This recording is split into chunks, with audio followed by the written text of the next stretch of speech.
Why are you wearing ear flappers? Because my ears are what gets cold, man. Oh, it's like 5 below over here.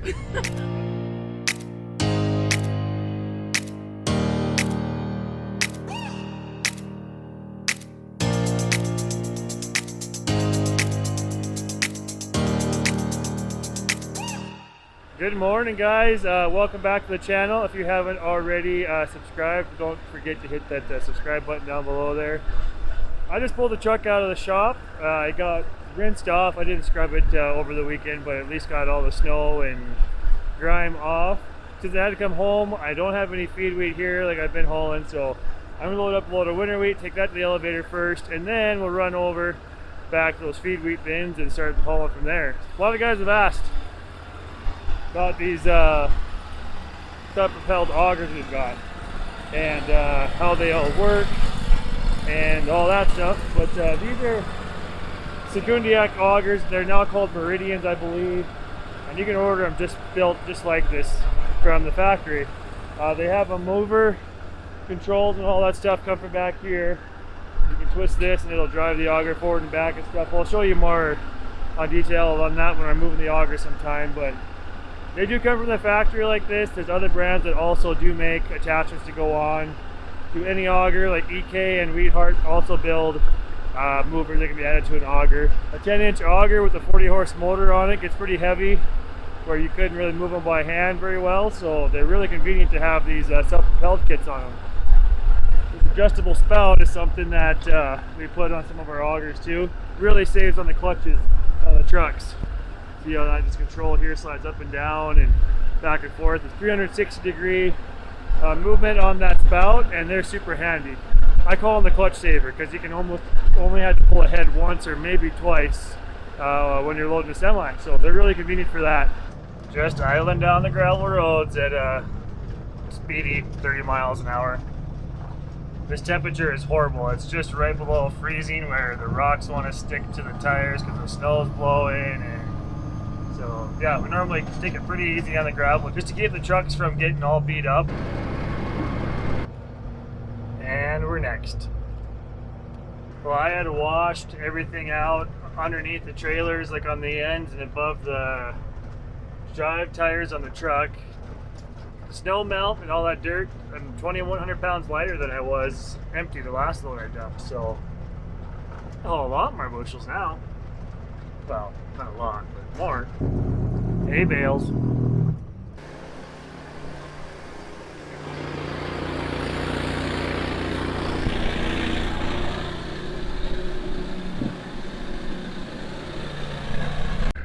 Loaded.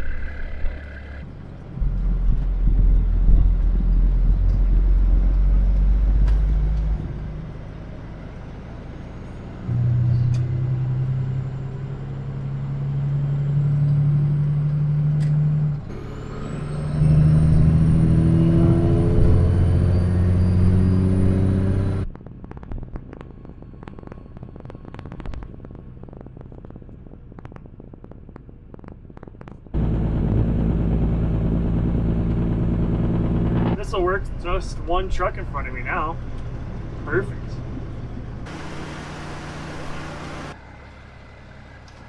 That was easy.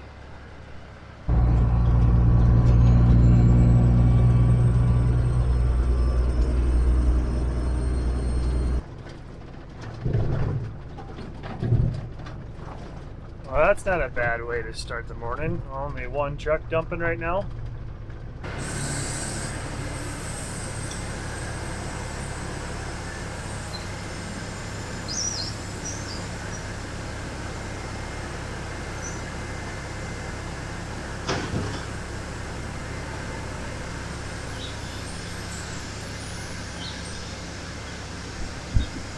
Looks like I got here and unloaded just in time. 3 trucks in line all of a sudden. Let's get into the bins here, and I met 4 semis on the road that I know are heading to the same elevator I was just at. So, and that's just from coming from this direction.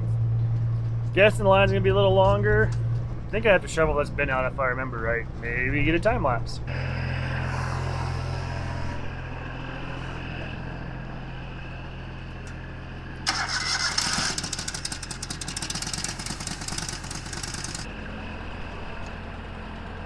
Yeah, I'm guessing we'll have to shovel some. Maybe not all of it, but I got the bin cleaned out as far as I can with the auger, so I pulled it out. I got to install the holder that goes on the tube that will mount the drag auger motor to, and then put it back in because this has to come out too.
Shoveling out a bin.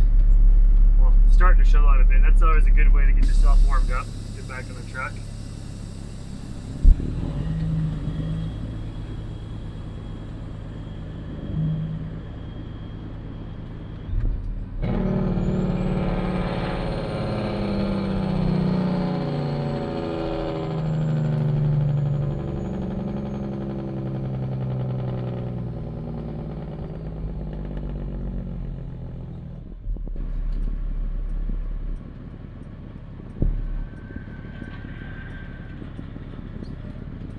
I get lots of comments from you guys about how much you like the sound of the Jake brakes on these trucks and other engine noises, so there you go.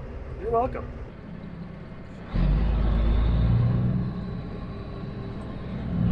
Pretty productive waiting in line in the elevator. Got clean glass now, got all the windows washed, got the dash wiped down, so all in all, not a bad wait. About an hour. And it's just about as many trucks here now behind me than what came, so at least it's not like 30 more trucks showed up. That's never fun when there's 30 trucks here. You can kiss your afternoon goodbye on that day. Alright, see you later. Back to some fun. Shovel has been out.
Done with that bin.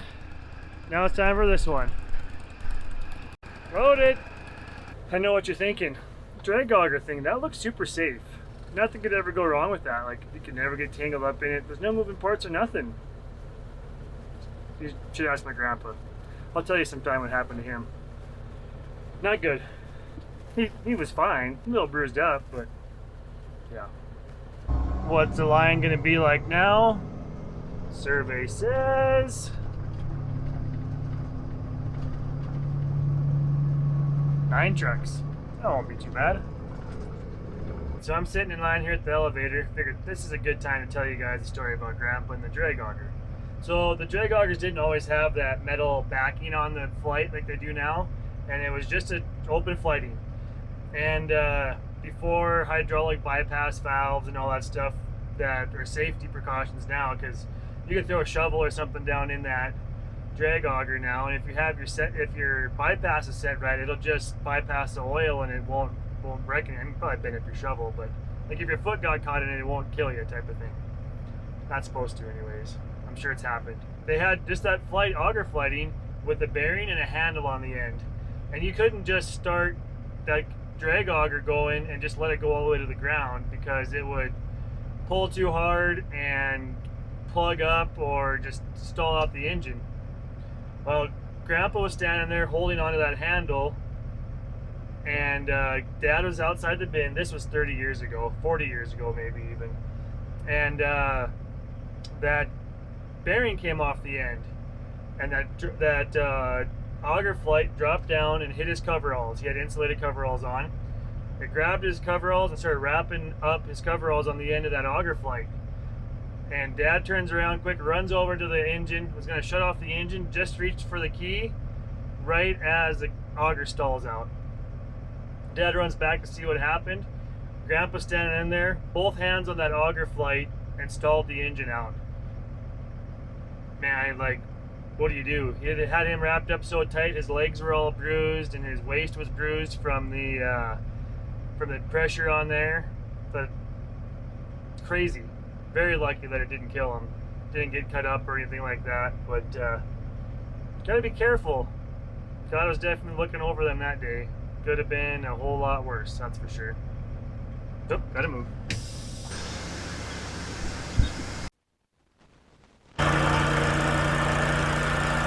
Well, I just got loaded with the 4th load of the day, and it is starting to snow pretty good.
Well, I made it home. Well, obviously, you saw me honking the horn to notify everybody I was home. Truck's a little sloppy. We'll let it thaw out in here and get it washed at some point. But tomorrow morning, I'm heading over to... Truck's peeing in the floor drain.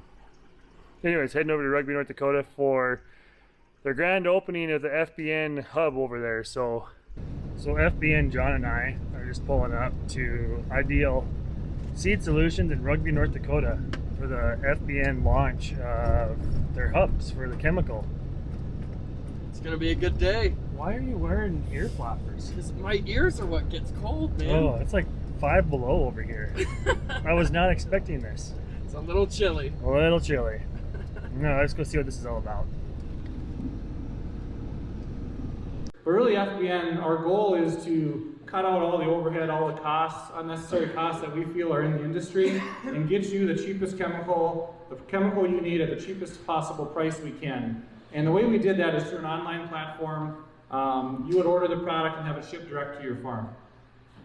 Now, pre-season on some products like glyphosate, things like that, that works really well. But on a year like this year where, you know, there's a lot of corn still in the field, there's soybeans still in the field, you're really not sure what your crop plan is going to be going into next year, so you're really not sure what your chem plan is going to be, and things change, obviously.